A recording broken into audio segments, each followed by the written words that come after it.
Сон Хэн-мин өмнөд Солонгосын Чунчон хотод төрсэн нэгэн хүү хожим Азийн хөл бөмбөгийн түүхийг өөрчлөх хүн болно гэж хинч төсөөлөөгүй. Германд өсвөр насндаа очиж Хамбургийн өмсгөлтөд Европын мэргэжлийн талбайд хөл тавьж 2015 онд Английн Премьер Лигийн баг Тоттенхэмд очсон мөчөөс эхлэн Сон Хэн-мин зөвхөн Солонгосын биш бүх Азийн нүүр царай болсон. Английн дээдлэгт 100 гаруй гол хийсэн анхны Аз тоглогч, Европын аваргуудын лигт хамгийн их гол оруулсан Аз хөл бөмбөгчин 2021-с 22 оны үеэрэлд 23 гол оруулж Английн дээдлигийн алтан шахаа шагналыг хүртсэн Азийн анхны мэргэн бууч Сон Хэн-мин.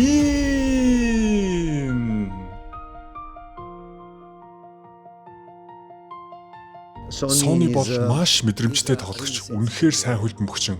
Хөл бөмбөгтөө сайнаас гадна үнэхээр сайн залуу. Би хэрвээ охиндоо нөхөр сонгохоор бол Сон Хэн-мин шиг залуутай л суулгана.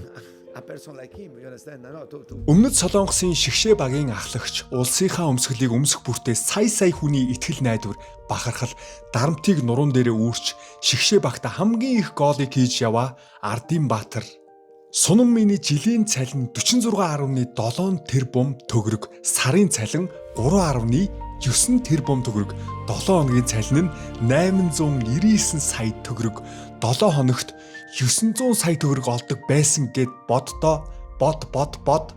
Амжилт, алдар нэр хүнд, хөрөнгө мөнгө гэд бүгд байхад Соны аав өнөөдрийг хүртэл нэг л зүйлийг хэлдэг. Миний хүү дэлхийн хэмжээний тоглогч яагаад ч биш. Дэлхийд даяар хүүг нь магтаж хүлээн зөвшөөрөд байхад яагаад аав нь хүүдээ ингэж хатуу ханддаг юм болоо? Соныг өнөөдрийн Сон Хэн-мин болгосон Сун Үнжон гэж яг хин юм бэ? Хүүгээ хэрхэн яаж хүмүүжүүлсэн юм болоо? Хүүгээ бага наснд нь тэмцээнд оруулдаггүй байсан шалтгаан нь юу юм болоо? Сон Хэн-миний авсан медаль цомыг бүгдийг нь хогийн савнд хийгээд хайдаг байсан гин. Тэмцээнд хожсон өдөр нь хурдан март гэж хэлдэг. Ялагдсан өдөр нь гимтээгүүл болоодоо гэж тайлгаруулдаг. Сон Хэн-миний аав яагаад Солонгосын шигшээ багийг Азийн аваргад төрүүлж болохгүй гэж хэлсэн болоо? Өнөөдөр бид нэр Сон Хэн-миний амжилтын тухай биш, түүний амжилтын ард байсан нэгэн эцэг хүний тухай ярина. Ядуу амьдрал, хүйтэн буудал, өлсгөлөн, өдөр болгон 6 цаг чичирч зогсон хүүгээ дэлхийн тайзан дээр гаргасан ч өөрийгөө жирийн нэг аав гэж ярьдаг.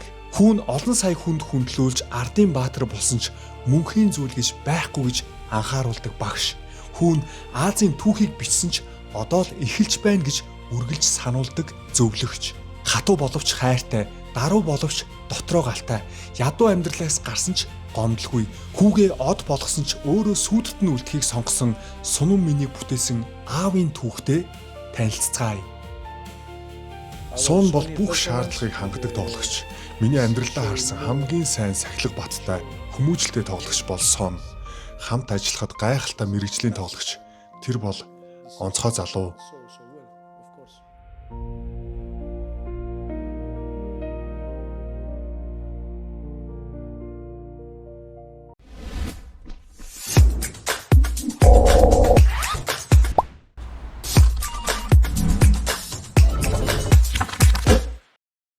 За, хөл бөмбөгт ч амьдралт ч юунаас ч илүү үндэс суурийг чухалчилдаг Сон Хэн-мин тамирчны аав, мөнхийн багш, дасгалжуулагч Сон Үнжоныг нэвтрүүлэгтээ урьж оролцуулаад байна. Урилгыг маань хүлээж авсанд маш их баярлалаа. Сайн байцгаана уу? Уулзсандаа баяртай байна. Нэвтрүүлэгтээ урьж оролцуулсанд баярлалаа. За, сонин сайхан юутай таны ажил амьдрал бүгд бүтэмжтэй сайн уу?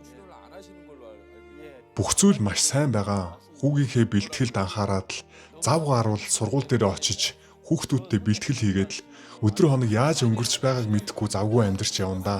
За би танаас нэг зүйл заавал асууя гэж боддог байсан. Сон Английн дээдлигийн баг Тоттенхэмийн ахлагч болсон. Тэр үед та хүүдээ юу гэж зөвлөжсэн бэ? Миний бодлоор багийн ахлагч гэдэг хөл бөмбөг сайн тоглодог тоглогчийг хэлдэггүй. Багийнхаа төлөө чин сэтгэлээсээ золиос гаргаж чаддаг удирдах чадвартай хүн л багийн ахлагч болох ёстой. Багийнхаа төлөө золиос гарах чиний амбиц, амжилт чухал биш. Ямагт баг номер 1-т байх ёстой. Тэр үүргээ сайн биелүүлж чадвал багийн гишүүд, фэнүүд чинь чамайг хүндэлнэ гэж хэлжсэн санагдаж байна. Та хүүгийнхээ тоглолтыг үзэхдээ бусад тоглогчийг бараг хардаггүй зөвхөн сунан минийг л хардаг гэж ярьж байсан. Яагаад зөвхөн сунан минийг хардаг юм бэ? Би хүүгийнхээ тоглолтыг суугаад үзчихсэн удаа бараг байхгүй. Sony тоглолтыг үзээд дуусахад яг л өөрөө талбай дээр гүйсэн мэт хамаг бие чангараад хөлөрчихсөн байдаг. Талбай дээр гараад ганц 2 удаа бөмбөг тогтоохыг нь хараад л тэр өдрийн тоглолтыг нь таамаглаж чаддаг. Тоглох үедээ ямар алдаа гаргаж байгааг маш сайн анзаарах шаардлагатай. Тэр өдөр алдсан алдааг нь нэг нэгэнгүү зааж өгч бэлтгэл хийдэг. Гүйл дутуу байвал гүйлэх нь, цохилт муу байвал хаалга руу оновчтой цохих дасгал хийн. Бөмбөгөө олон алдсан бол техникийн дасгал хийн. Ямар алдаа гаргаж байгааг харахын тулд зөвхөн Sony-г л хардаг да. Хөдөлмөр хүнд худлаа ярьдаггүй. Давталт сургуулалт шиг сайн багш гэж байхгүй. За та Sony-г хожсон үедээ хожлоо хурдан мартаа, хожигдсон үедээ зүгээр дээ бэртээгүй байвал болоо гэж тайлгаруулдаг гэсэн. Тоглолтод ялсан бол баярлж болохгүй гэж юу? Яагаад хожсон тоглолтоо март гэдэг юм бэ? Амьдрал зөвхөн нэг агшнаар дуусахгүй. Амьдрал үргэлжлэнэ. Бүх зүйл өнгөрдөг. Дараагийн тоглолт гэж байгаа. Хүн өнөөдөртөө ханаад баярлаад хөөрөд эхлэхээрээ өөрийн мэдлгүй маргааштай хайн хандаж эхэлдэг. Бардан болж эхэлдэг. Хүн маань хүн болгонд заяагаад байдаггүй боломжийг атгаж авсан. Энэ бол Бурхны өгсөн боломж. Энэ ивэлд талархах учиртай. Багаасаа дуртай хийж чаддаг зүйлээ хийгээд амьдрч байгаадаа үргэлж талархах хэрэгтэй. Талархаж мэддэг хүн л аз жаргалтай амьдардаг. Яа, сунан минь өөрөө ч гэсэн хэлдэг л дээ. Аав минь байгаагүй бол сон гэж тамирчин байхгүй гэж. Сон амжилтынхаа бүх алдрыг аавдаа өгдөг. Та үүнтэй санал нийлдэг үү? Би хүүгээ бага наснд нь үнэхээр хатуу сургасан. Маш их загнаж зэмлдэг байсан. Зөвхөн талбай дээр биш, талбайн гаднах амьдрал дээр эргэн тойрныхоо хүмүүсийг харж, анхаарч, хүндэлж, халамжилж чаддаг байх ёстой гэж хэлдэг байсан. Хөл бөмбөгчин болохоос өмнө хүн болгоно гэж их сахилгажуулдаг байсан да. Таны ярианаас сонсоход мөнхийн зүйл гэж байхгүй гэж их ярих юм аа. Энэ ямар утгатай юм бэ? Юу үнэн энэ үнэн. Энэ хорвоод мөнхийн зүйл гэж байхгүй. Хүн маань зодог тайллаа. Хэсэг хугацааны дараа бүгд мартагдана. Хинч нэрийг нь дурдахгүй. Хайх хүнч байхгүй болно. Төрхөн зургийн энэ хорвоод хүн даруй төлөв байх ёстой. Хүн мөнх амьдрах юм шиг зөвхөн өнөөдрөө бодож эхлэх үед л маш их алдаа гаргаж эхэлдэг. Тийм болохоор л хүүдээ мөнх зүйл гэж байхгүй гэж байнга анхааруулдаг да. За танаас нэг сонирхолтой асуулт асууя. Сон бага наснда таны үгнээс зөржсэн удаа байгаа юу? Хүн маань миний үгэнд маш сайн ордог байсан. Хэрвээ эсэргүүцвэл ааваараа алуулна штэ. За та хүүгээ дэлхийн хэмжээний тамирчин биш гэж байнга хэлдэг. Дэлхийд даяар хүлээн зөвшөөрчхөд байхад та яагаад хүүгээ хүлээн зөвшөөрдөг юм бэ? Би хүлээн зөвшөөрдөггүй. Одоо ч хүлээн зөвшөөрөхгүй. Хүмүүс юу гэж ярих нь надад хамаагүй. Тэр хүмүүсийн л бодол. Өнөөдөр ч гэсэн хүү маань дэлхийн хэмжээний тоглогч биш. Месси, Роналдо шиг тамирчдыг л дэлхийн хэмжээний тоглогчд гин. Ганц тавьдаг шаардлага маань бүх тал дээр одоогоос 10% илүү өсөх арга юу байж болох вэ гэдэгт л төвлөрдөг. Түүнээс биш дэлхийн хэмжээний тамирчин байна уу, world star байна уу надад бол хамаагүй. Сон Тоттенхэмтэй гэрээгээ сунгах уу, өөр баг руу явах уу гэсэн асуулт гарах үед та ямар байр суурьтай байсан бэ? Хүүдээ юу гэж хэлсэн бэ? Би хүүдээ сонголтыг үлдээсэн. Энэ бол чиний мэрэгжил. Чи өөрөө бодож шийдэх ёстой. Цалин, мөнгө, нэр хүнд чухал бишээ. Чи цалингүй байсан ч хамаагүй амьдарч үзмээр байгаа хот. Тоглож үзмээр байгаа лигтээ очиж өөрийнхөө дуртай хөлбөмбөгийг тоглол. Харамсах зүйлгүй аз жаргалтай хөлбөмбөгөө тоглож байгаад зодог тайлхыг чинь харах л миний хүсэл гэж хэлж байсан. За та өөрийгөө залуудаа муу хөлбөмбөгчин байсан гэж ярьдаг. Гэхдээ та чинь Солонгосын лигт тоглож гол хийж явсан тамирчин шүү дээ. Дэндүү даруухан байгаа юм шүү. Тийм ээ, би лигт тоглож байсан. Шигшээ багт хүртэл дуудагдж байсан. Дээд лигт 30 гаруй тоглолт хийсэн. Би багасаа маш их хөдөлмөрлсөн. 10 настайгаасаа л хөнгөн атлантикаар хичээллэж, өглөө орой хинч шаардаагүй байхад ганцаараа бэлтгэл хийдэг байсан.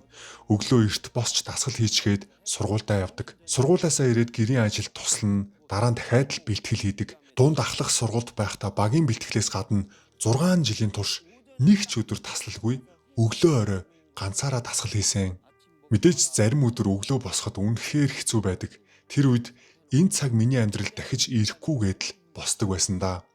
28 наснда маш хүнд бэртэл авч хөл бөмбөгийн ертөнцөөс явсан. Үнэхээр их харамсал үлдсэн. Нэг жилийн турш өөрийгөө мэрэгжлийн тоглогч хിവэр байна гэж зүүдэлж сэрдэг байсан. Хөл бөмбөгийн карьераа эргээд бодохоор харамслал үлдсэн байдаг. Та хоёр хүүтэй, баг хүүтэй нь Сунан минь. Таныг зодог тайлсны дараа 1992 онд сонин минь төрсөн. Та бэртлийн улмаас ажилгүй болсон. Орлогогүй хэцүү нөхцөлд гэр бүлээ яаж авч явсан юм бэ? Хөл бөмбөгөө тоглохоо болоод амжиргаагаа залгуулахын тулд ажлын өдрүүдэд дасгалжуулагч хийж амралтын өдрүүдээр барилга дээр ажилладаг байсан. Баригдаж байгаа барилгын подвол руу орж өвдгөөрөө мөлхөж тогтсон усыг нь гаргадаг ажил хийдэг байсан. Түрээсийн жижиг өрөө доктортой цалинтай ажилгүй үнэхээр хүнд үе байсан. Гэхдээ би хөл бөмбөгийн тухай бодлоо хайж чадаагүй. Хөл бөмбөр яагаад хичээллэх болсон? Би ямар тамирчин байсан? Миний асуудал яг юу байсан? Яагаад би амжилтаа үргэлжлүүлж чадаагүй юм бол? Яагаад би бөмбөгөө өөрийн хүснээрээ залж чаддгүй байсан бол? Орчин нөлөөсөн үү? Солонгосын хөл бөмбөгийн системд ямарваа нэгэн буруу байсан уу? Бүгдийг эргэцүүлж бодож эхэлсэн. Тийм ээ, таны хэлж байгаатай санал нийлж байна. Ихэнх хөл бөмбөгчид хүүхдээ хөл бөмбөгчин болохгүй гэж ярьдаг гэсэн маш хэцүү замыг туулдаг учраас дээрэс нь амжилт гаргана гэсэн баталгаач байхгүй шүү дээ. Дийлэнх тамирчид голоос нь хайдаг. Та Соныг хөл бөмбөгчин болгоно гэж боддог байсан уу? Сон анх яг яаж хөл бөмбөг тоглож эхэлсэн юм бэ? Би маш тод санаж байна. 2001 онд баг сургуулийн 3 дугаар анги 9 настайдаа хүү маань над дээр ирээд "Аава, би хөл бөмбөг тогломоор байна" гэж анх хэлж байсан. Би шууд хариу өгөөгүй. Баяр хөөрөөс илүү айдас, бодол, хариуцлага орж ирсэн. Би өөрийгөө муу тоглогч байсан гэж боддог. Хөл бөмбөгт дуртай байсан ч үргэлж ямар нэг зүйлээр дутуу, өөрийнхөө тоглосон хөл бөмбөгөөс ичдэг байсан. Хүү маань над шиг замыг туулах вэ гэдгээс айсан байх. Өдөр шөнөгүй бэлтгэл хийж, өөхөх сэххээ үзэн давхиж яваад биеэ хурдан эвдсэн. Бэртсэн шалтгаан маань ч тэр. Миний арга барил буруу байсан. Би буруу бэлтгэл хийсэн. Солонгосын систем алдаатай байсан. Би удаан бодсны эцэст хүүгээсээ эргүүлээд асуусан. Миний хүү яагаад хөл бөмбөг тогломоор байгаа юм бэ? Хөл бөмбөг гэдэг үнэхээр хэцүү. Тийм амар биш. Тэгсэн чи тогломоор байна уу? Гэтэл өөдөөс "Тийм ээ аава, би тогломоор байна" гэж өөртөө маш ихтэй хариулж байсан. Би 3 удаа асуусан. Яагаад гэвэл надад баталгаа хэрэгтэй байсан.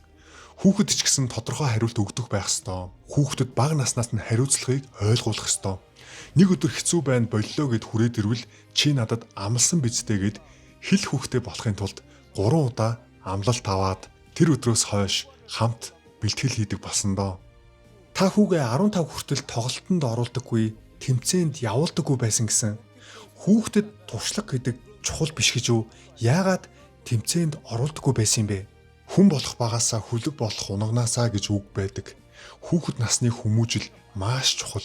Хөл бөмбөгт ч яг адилхан. Ямар хүмүүжилтэй хүн, ямар суур техниктэй тамирчин болох вэ гэдэг бүгд бага наснд шийдэгддэг. Бид хоёр өдөр бүр 2 цаг зөвхөн үндсэн бэлтгэл хийдэг байсан. Бөмбөгөө сайн залж, өөрийн хүснээрээ удирдах сурах. Ямар ч нөхцөлд бөмбөгөө хянаж чаддаг болох. Хөлийн дотор тал, гадна тал, үлми, өвдөг, цээж, толгоо гэд өөрийн өндрөөс 2 дахин дээш шидсэн бөмбөгийг унахад цээжин дээрээ, хөл дээрээ газарт унгаахгүй тогтоож авах гээд үндсэн техникт бүх цагаа зарцуулсан. Хүүхэд наснд хүний биеийн хөгжил бүрэн явагдаж дуусаагүй байдаг. Тэр үед хит их гүйлгээд хаалган цохиулаад тоглолтод оруулаад байвал жинхэнэ хүчээ гаргах насан дээрээ техникч байхгүй, тэнхээч байхгүй тамирчин болдог. Ийм тамирчид удаан явах боломжгүй. Хөл бөмбөгт үндсэн чадвар хэрэгтэй бага насны хүүхдүүдийг шууд тоглолтод оруулаад сургуулийн ялалт, хожил, амжилт, оноо ярьдаг. Энэ бол маш буруу систем. Хүүхдүүдийг бизнес болгож болохгүй. Ийм системтэй явбал Солонгосын хөл бөмбөг хизээч хөгжихгүй. Тэгэхээр та хүүгээ Солонгосын клубын системд оруулаагүй юм байна. Үр дүн хөөцөлдөж яваагүй юм байна. 8 дугаар анги хүртэл нь та өөрөө гардаж багшилсан юм байна. Гэхдээ та би зөв юм хийж байгаа гэдэгтээ итгэлтэй байсан уу? Та айгаагүй юу? Яарвал даарна гэдэг суурийг нь л зөв тавиад өгчихвөл тэр хүүхэд хаашаа явахаа өөрөө мэднэ. Яарад байгаа шалтгаан нь эцэг эхийн, багш нарын хүсэл, шунал байдаг. Тэм учраас би өөрийнхөө юу хийж байгаа, хаашаа явж байгаа гэдэгтээ итгэлтэй байсан. Огт эргэлзээгүй. Бага наснд нь хаалган цохиулдаггүй байсан гэж та ярьлаа.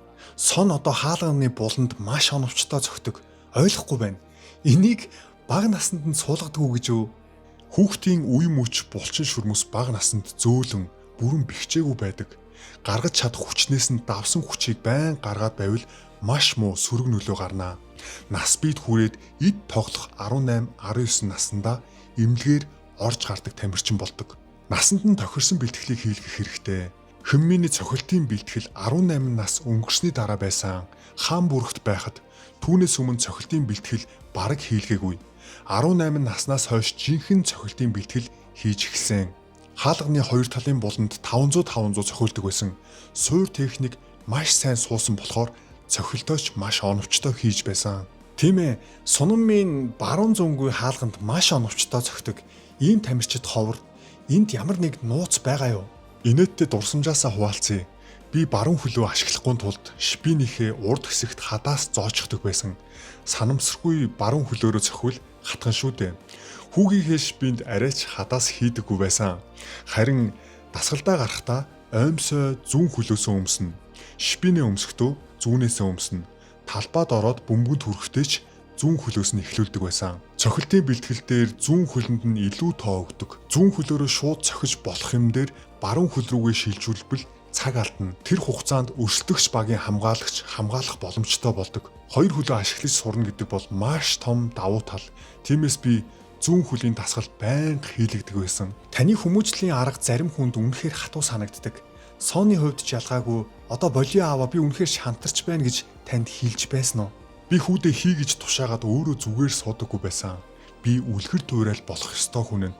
Би эхлээд өөрөө хийж үзүүлдэг. Би хүүгээсээ илүү хийсэн үү гэхээс дутуу хийж байгаагүй.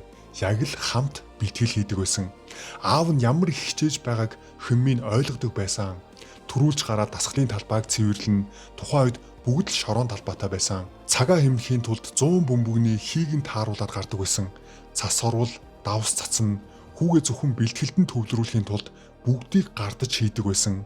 Тэгвэл Сон яг хизээнээс хөл бөмбөгийн багт орж тоглож эхэлсэн юм бэ?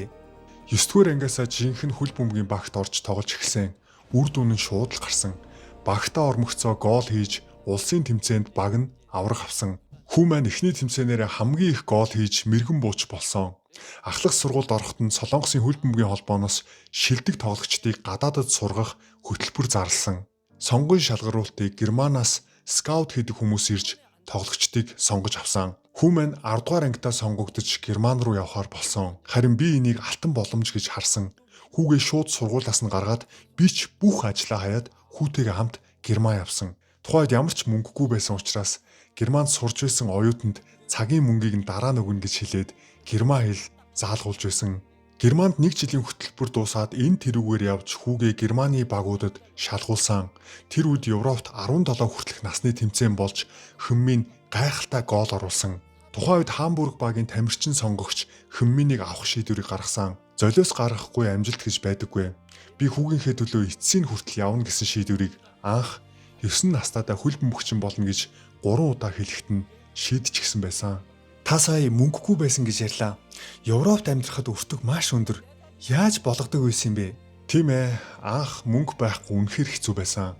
Хамгийн хямд онгоцоор ниснэ, хамгийн хямд буудалд байрладаг байлаа. Мөнгө байхгүй, машин байхгүй, хэл мэдэхгүй, орох оронгүй. Хүү маань Хамбург багийн өсвөр насны тамирчдын байранд орсон. Би ойрхон буудалд орсон. Өглөө очиж хүүгээ сэрээгээд хоолнд нь явуулчихад өрөөг нь цэвэрлдэг байсан. Багийн бэлтгэл ихэвчлэн үдээс хоош байсан учраас өглөөний хоолны дараа доод давхрын дасгалын өрөөнд орж Хэмминийтэй хамт бэлтгэл хийдэг. Тэгэд өдөр нь өөр эцэг эхчүүдийн машинд дайгдан хүүгээ дагаж бэлтгэлийн талбайд очино. Аав ээж нар нь хүүхдүүдээ хүргэж өчгөөд яваад өгдөг. Харин би 6 цаг орчим гадаа бэлтгэлийг нь хараад зогсдог байлаа. Орох газар байхгүй. Миний байрлаж исэн буудал багийн бэлтгэлийн талбай хоёрын хооронд машинаар 50 минут орчим явдаг. Бэлтгэлийн талбай ойролцоо зоогийн газарч байхгүй, кофе шопч байдаггүй. Хамбургт өвөлдөө маш хүйтэн, цас салхи ихтэй. Шүхэр барихаар хийсэд явчих хэмжээний салхитай. Талбай хажууд том моднууд байдаг байсан. Тэр модны доор 6 цаг зогсоод л хүүгийнхээ бэлтгэлийг хардаг байсан да. Йоо, ойлгохгүй байна. Яагаад та хүргэж ирсэн аав ээжтэй нь буцаад явчихж болдгүй байсан юм уу? Тэр хүүтэнд яагаад 6 цаг зогсдог байсан юм бэ? Би буудалтаа очиод тухтаа амарч чаддгүй байсан. Хүү маань яаж байгаа бол гэж санаа зовж суусанд орвол бэлтгэлийг хараад даараа зогсож байх нь хамаагүй дээр санагдсан. Дээрэс нь Хэммийн бэлтгэл хийж байгааг хараад юу дутуу байгааг юу буруу хийж байгааг, юун дээр алдаж байгааг бүгдийг нь тэмдэглэж аваад өглөө орой алдсан дасгалыг нь хамт хийдэг байсан. Хэрвээ бэлтгэлийг нь харахгүй бол маргааш өглөө дасгалын өрөөнд яг юуг нөхөж өгөх, өчигдөр хаана ачаалал авсан, өнөөдөр юуг багасгах ёстой гэдгийг мэдэх боломжгүй шүү дээ. Яа, энэ баргийн хүний гаргаад байдаг төвчээр биш ээ. Та ганц сар, 1 жил ингэж яваагүй.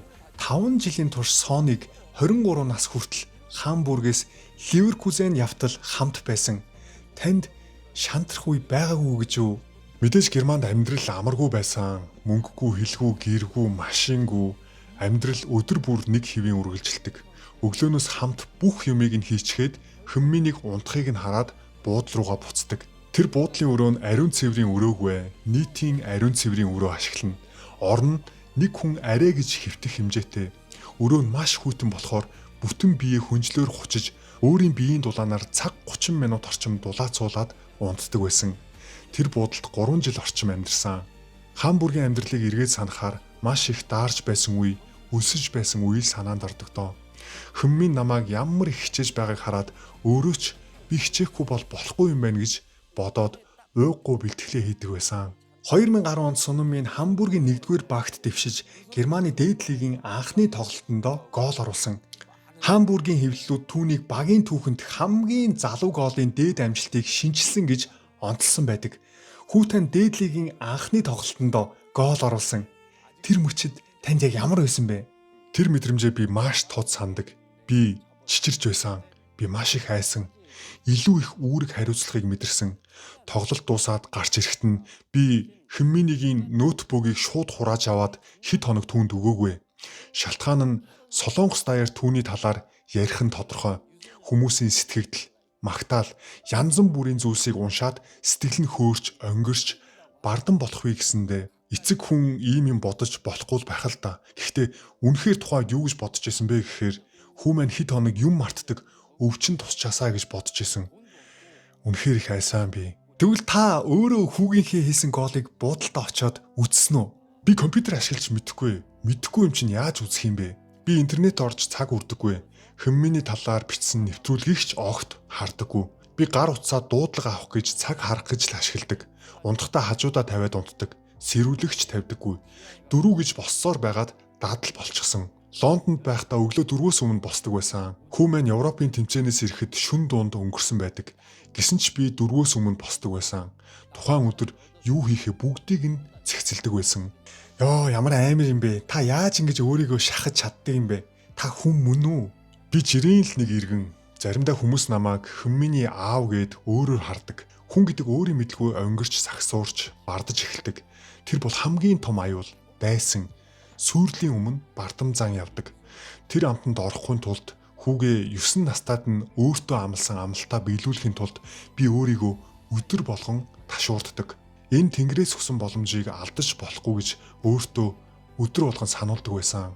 Таныг анзаараад ах та төлөв даруй. Бардам гэх үгийг маш их ашиглах юм аа. Соонд бардам болж исэн үе байгаа юу? Энэ хорвоод амжилтын дараа бардам болтгүй хүн гэж байхгүй. Их хэмжээний бардам болж гинөө, бага хэмжээний бардам болж гинөө гэдгээрээ л ялгаатай. Хөнмин Германы лигт амжилттай тоглоод ямар өөр болсон гэж бодож байна. Онгирч сагсуурч байгаа нь шууд л илт харагдсан. Шигшээ багтаа дуудагдаад фэнүүдийн хайр хүндлэл нэмэгдээд ирсэн. Дагаад биеийн жин нь нэмэгдээд эхэлж байгаа юм да. 4 кг нэмсэн байсан. Би маш хатуу шийдвэрийг гаргасан. Сезон дуусаад шууд Хөнминийг аваад Солонгос руу буцсан. Чүнчөө нотын талбайд өглөөний 8 цагаас эхлээд биеийн хүчний бэлтгэл, дараа нь хамгийн багадаа 1000 цохилт хийлэгдэг байсан. Зүүн хөл 500, баруун хөл 500. 5-7 хоногийн турш өдөр бүр хийсэн. Улирлын амралтын үеэр хүүгээ дагуулад Солонгос буцсан шийдвэр маш зөв шийдвэр байсан. Амжилттай хөөрч бардаж эхлэх үед нь ташуур хэрэгтэй байсан юм. Залуу авьяастай хөлбөмбөгчин гарч ирлээгээд Солонгос даяар шуугаад л мөнгөч дансанд орж эхлэх үед энэ бүхэн мөнх юм шиг эндүрдэг. Мөнгө алдар нэр хүндээ бодоод эхлвэл сахилга бат биеэ арчлах ард хоцордог. Олон авьяастай залуу тамирчид хөөрч, бардаж, найз нөхөддөө уруу татагдж, хөл бөмбөгийн карьераа хайж байгааг би зөндөө харсан. Залуу наснд хүн омглон байдаг. Дэрэгдэн хилч ярих, туслах, гэр бүл багш заавал хэрэгтэй. Залуу тоглогчдын авьяасыг хамгаалж цааш ахихт нь чиглүүлэх нь насанд хүрсэн хүмүүсийн жинхэнэ хийх ёстой ажил үүрэг гэж би боддог. Тийм ээ, Сунан минь Хамбургт маш сайн тоглосон. Дараа нь Ливеркузен руу шилжсэн. Ливеркузенээс Тоттенхэм явах гэсэн асуудал үүссэн гэж сонсч байсан. Тэр үед яг юу болсон юм бэ? Тоттенхэм хүүг маань багтаа авахыг маш их хүсэж байсан. Тоттенхэмийн дарга хувийн нисдэг тэргээр зорж ирээд Ливеркузений дэд дарагтай хэлэлцээр хийсэн боловч тохиролцохгүй байсан. Ливеркузенээс хүүг маань явуулахгүйгээд байсан. 3 дахь хэлэлцээрт орохын өмнө Тоттенхэмийн дарга надад хэлсэн. Хэрвээ энэ удаа хэлэлцээр хийгээд тохиролцохгүй бол бид буцхаас өөр арга алга гэж хэлсэн. Би хүүгээ Тоттенхэмд тоглоосоо гэж маш их хүсэж байсан. Хөнминий өөрөө ч Тоттенхэмд тогломоор байна гэж надад хэлсэн. Шалтгаан нь Ливеркузений дасгалжуулагч Хөнминийг тоглолтод оруулахгүй сэлгээнд суулгаад байсан. 3 дахь уулзалт дуусаад хүүг маань явуулахгүй гэж хэлсэн хариуг нь сонсоод миний уур маш их хүрсэн. Би шууд Ливеркузений удирдлагуудыг хайж эхэлсэн. Тэгсэн дээр 4 давхрын шилэн коридороор багийн дарга алхаад явж байна шүү. Би хамаг хурдаараа шатаар гүйж гараад даргыг нь шууд араас нь барьж аваад хэлсэн. Хүүг маань явуул гэж. Миний хүүг хүлээн зөвшөөрөхгүй байгаа дасгалжуулагчтай хамт байх шалтгаан бидэнд байхгүй гэж хэлсэн. Эцэст нь Ливеркузен хүүг маань Тоттенхэм руу явуулсан. Хожим сонссон Ливеркузений удирдлагууд намайг шатаар гүйж гарч ирж байгааг хараад хойд солонгосын тагнуул байна гэж бодоод маш их цочиж бүр хэдэн өдөр хар дарсан гэж ярьсан байна лээ. Яа, таны хүүгээ гэсэн сэтгэл Соныг Тоттенхэм руу явуулсан гэдгийг өнөөдөр л мэдлээ. Бас нэг асуулт асууя. Та хүүгийнхээ амьдралын бүх шийдвэрт оролцдог уу? Сайхан асуулт байна. Одоо ч хүмүүс намайг буруугаар ойлгодог. Хөнминигийн цаашдын төлөвлөгөө, ажил гээд бүгдийг намайг шийддэг гэж боддог. Гэхдээ эсэргээрээ би хүүтэйгээ маш сайн ярилцдаг. Ярилцах болгондоо хэлдэг. Хамгийн эхлээд чиний шийдвэр чухал шүү гэж. Би хүүдээ зөвлөдөг болохоос шийдвэрт нөлөөлдөг. Миний амьдрал, миний л амьдрал. Хүүгийн маань амьдрал, түүний өөрийнх нь амьдрал шүү дээ. Том хүү маань гэрлээд тусдаа гарсан. Би тэдний гэрт нэг ч удаа очиж үзээгүй. Эцэг их нь байн орж гараад байвал бэрд маань ямар төвөгтэй байх бол өөрсдөө амьдралаа аваад явцгаа. Асуудал гарвал харин яриарэ гэдэг. Миний хүүхэд гэдэг нь үнэн. Гэхдээ миний өмч биш. Тэгвэл танаас эргүүлээд асууя л да. Хүүхдээ өмчлөдөг эцэг их гэж яг ямар хүнийг хэлдэг юм бэ? Хүүхдийнхээ амьдралыг зөвхөн өөрийнхөө бодол хүслээрээ шийддэг хүнийг л хэлэх байх.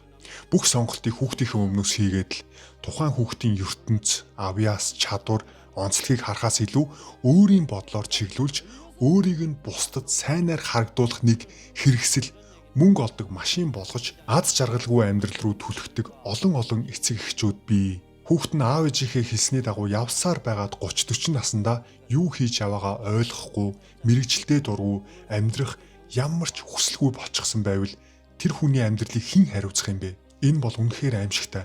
Энэ бол эцэг эхчүүдийн гаргадаг хамгийн том алдаа. Ялангуяа солонгос эцэг эхчүүд өөрсдийнхөө бодлоор хүүхдэд дэндүү хайрцагладаг нь үнэхээр харамсалтай. Хүүхдэд бага наснаас нь олон зүйлийг харуулж, олон зүйл туршуул. Эцэг эхчүүд алдаж болохгүй, бүтлгүүтэж болохгүй гэж их ярьдаг. Гэхдээ хүүхдийн ертөнцид алдаа гэж байдаггүй юм аа. Бүгд туршлага болдог. Бидний амьдралын хамгийн том туршлага, хамгийн том сургамж юунаас ирдэг юм бэ? Алдаа бүтлгүүтлээс л ирдэг шүү дээ. Алдахаасаа битгий харин оролдож үзэхгүй байна гэдэг хамгийн том алдаа шүү. За та Соны хувьд яг ямар аав байхыг хүсдэг вэ? Найз шиг нь аав байхыг хүсдэг үү? Би наад хүүхдээ чинь санал нийлдэггүй. Найз шиг аав гэж юу гэсэн үг юм бэ? Эцэг хүн гэдэг эцэг хүн л байх ёстой. Аав хүн бол аав шиг л аав байх хэрэгтэй. Найз нь буруу зүйл хийгээд алдаа гаргаад явж байхад нэг найз нь очиод анхааруулад санууллаа. Найзынхаа үгийг сонсоод алдаагаа засаад явдаг хэр их хүн байгаа бол найз л байдаг. Харин эцэг хүн, аав хүний үүрэг бол тис ондоо. Сүүлийн үед эцэг эхчүүдийг анзаараад байхад хүүхдээ хит их эрхлүүлж, буруу үйлдэл хийсэн ч өмөөрж хамгаалаад байдаг.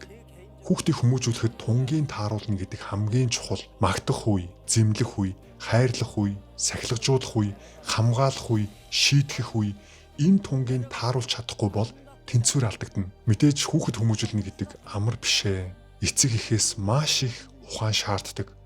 Хүүгийнхээ хувьд аав шиг нь аав байхыг л хүсдэг дээ. Яа, таны ярианаас үнэхээр их зүйлийг ойлгож авч байна.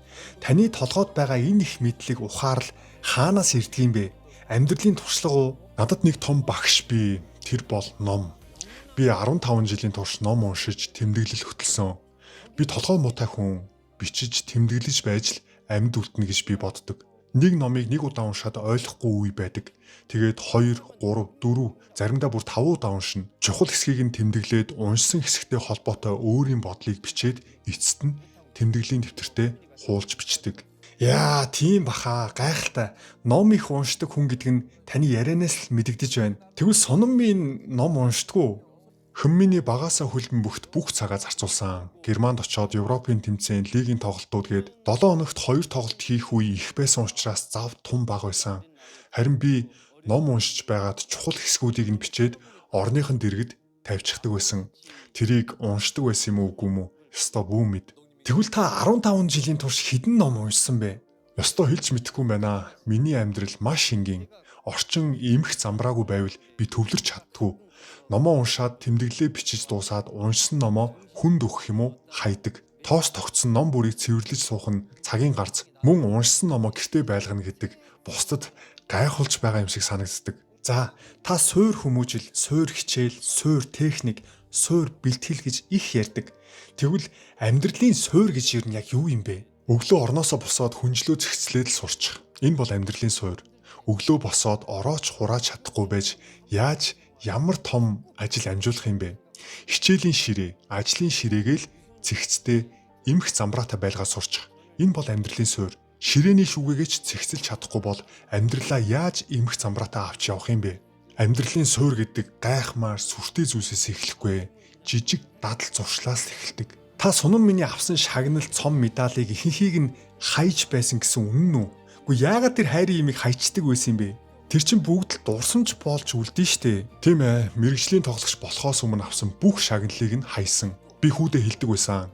Медаль, цом, шагнал чамд ямар ч тус болохгүй. Харин чиний өрсөлдөх чадвар жинхэнэ зэвсэг болно гэж. Мэдээж үнэхээр үн цэнтэй цом, медалийг нүдэнд харагдахгүй газар хадгалдаг. Гэртээ ил гаргаа тавьчихаар зочдод өөрийгөө гайхуулж байгаа юм шиг санагдаад нүдэнд харагдахгүй газар л тавьдаг да. Таны ярианаас сонсоход та гаднаа их зоригтой хүн шиг мөртлөө дотроо их аимхай хүн шиг санагдаад ах юм. Юунаас ингэтлээ санаа зовж даруухан амьдрах гэж хичээдэг юм бэ? Хүн өнгөрсөн амжилтаа хараад баярлаад хөөрөөд яваад байвал ирээдүгээ алддаг. Биднийг харж байгаа бурхан байгаа гэдэгт би итгэдэг. Хөнмийн Германы дээд лигт анхны голоо хийхэд би айсан шигэ Англид мэрэгэн бууч болоход ч бас маш их айсан. Мэдээж баярлууштай. Хүүгээрээ бахархаж байсан ч хит их магтаалд согтохгүй гэж айж байсан. Яг үннийг хэлэхэд би амжилтаас илүү бүтлгүүтэлд дуртай. Амжилт хүмүүсийн алга ташлт түрхэн зурих. Харин алдаа бүтлгүүтэл хүнд жинхэнэ багш болж өгдөг. Суралцах, бэлдэх, ухаарах, нэг шат ахих, илүү хүчтэй болох боломжийг олгодог. Уул өндөр байх тусам хөндөй гүн байдаг. Энэ жил ургац сайн ураалаа гэд эх жил ургац сайн ургана гэсэн баталгаа байхгүй шүү дээ. Ургацаа сайн хураасан жилдээ тансаглаа дуусгах биш. Дараа жилийн муу ургацдаа бэлдэж, хэмнэж, гамнаж өөрийн хэмжээнд амьдрах ёстой. За, Сунаммын Английн лигт тоглож байх үедээ 8 тоглолт дарааллаад гол оруулж чадаагүй. Хэвлэл мэдээлч гэсэн сооны цаг өнгөрчлөө гэж шуугж байсан. Тэр үед танд хэцүү байсан уу? 8 тоглолт биш, 16 тоглолт гоолгүй байсан ч би огт эмзэглэхгүй. Би хүүдээ байнга хэлдэг үг байдаг. Тоглолтын үр дүн, гол хийсэн хийгээгүй огт битгий бод. Битгий санаа зов. Талбай дээр гараад дуртай хөл бөмбөгөө аз жаргалтай тоглол. Чадах бүхнээ дайчлаад тоглолтын эцсийн шүгэл дуурах мөчөд харамсах зүйлгүй талбайгаас гарч ирж чадаж байвал тэгээд л болоо. Эрүүл саруул, гэмтэл бэртлэхгүй өнөөдөрч дуртай хөл бөмбөгөө тоглоод аз жаргалыг мэдрээд явж байвал тэгээд л тэрүүгээр хангалттай. Та сооны тоглолтыг үзэж байхдаа суулгүй байнга босоод зогсчихсан байдаг. Яагаад суугаад үзэж болдгүй юм бэ? Хөнминий тоглолттой өдөр миний амар хоол давдаггүй. Хоол идчихээд тоглолт үзэхээр дотор түгжрээд байдаг. 90 минутын тоглолт дуусахад би өөрөө тоглосон юм шиг л ядарсан байдаг. Сэтгэл маань талбай дээр хүүтэйгээ хамт гүйж байдаг. Гэмтэх вэ гэж айн, алдчих вэ гэж айн. Тоглолт нь сайн орохгүй бол өмнөөс нь санаа зовно. Ёстой л юм болдог доо. Таны өгсөн ярилцлагаас нэг сонирхолтой хэсэг байдаг. Та хүүгээ зодгоо тайлхаас нааш хүнтэй сууж болохгүй гэж хэлсэн гэсэн энэ үнэн үү? Мэргэжлийн тамирчин хүн гэр бүлтэй болчихвол дасгал бэлтгэлтэй төвлөрч биеийн менежмент хийх амаргүй болно. Хичнээн авьяас чадвартай ухаантай тоглогч байлаа гэд бие мах бодон дагаж өгөхгүй бол амжилт гаргаж яагаад ч чадахгүй. Хүнтэй суухаа жаахан хойшлуулж яагаад болохгүй гэж энэ тэнгэрээс өгсөн боломж тэнгэрээс өгсөн авьяасыг өдөр бүр арчилж хөл бөмбөгөө аз жаргалтай тоглож дуусаад зодгоо тайлсан хойно хүнтэй суухад оройтхгүй шүү дээ. Солонгосын хөл бөмбөгийн шгшээ баг Азийн аваргад орох үеэр та хүн болгоныг цочирдуулахаар ярилцлага өгсөн. Олон хүнч таныг шүүмжилсэн. Та яагаад Солонгосыг төрүүлж хожиж болохгүй гэж хэлсэн юм бэ? Би Солонгосыг хожоосоо Солонгосын хөл бөмбөг хөгжөөсөө амжилт гаргаасаа гэж хүсдэг. Гэхдээ нэг зүйл байна. Үр дүн заримдаа үнэнг далдалдаг. Бэлтгэл дутуу байхад, систем нь муу байхад, холбоо нь алдаатай, авилгалтай байхад санамсаргүй нэг тэмцээнд төрүүлчихвэл яах вэ? Тэгвэл хүмүүс бид нар сайн байна гэд өөрсдийгөө хуурна. Нүдэнд харагдаж байгаа зүйлдээ итгээд цаана нуугдж байгаа асуудлыг харж чадахгүй сохордог. Ямар нэг тэмцээнд ороод төрүүлчихвэл Солонгосын хөл бөмбөгийн холбоо юу гэх бол харалтаа үр дүн гарлаа гэж өөрсдийгөө зөвтгөн. Дасгалжуулагчид бидний арга зөв байлаа гэж хэл хүүхтэй болно. Удирдлагууд өөрчлөлт хэрэггүй гэж суудалтаа үлдэнэ. Харин Солонгосын хөл бөмбөгийн үндсэн асуудал ялцрал хിവэрэг үлдэнэ. Би үүнээс л айдаг. Солонгосын хөл бөмбөгийн системийг үндсээр нь солихгүй бол Солонгос аз тааруул хождог, аз нь таарахгүй бол хожигддог баг хിവэрэл үлдэнэ. Бид нэр өнөөдрийн шгшээ багтаа төлрөх биш.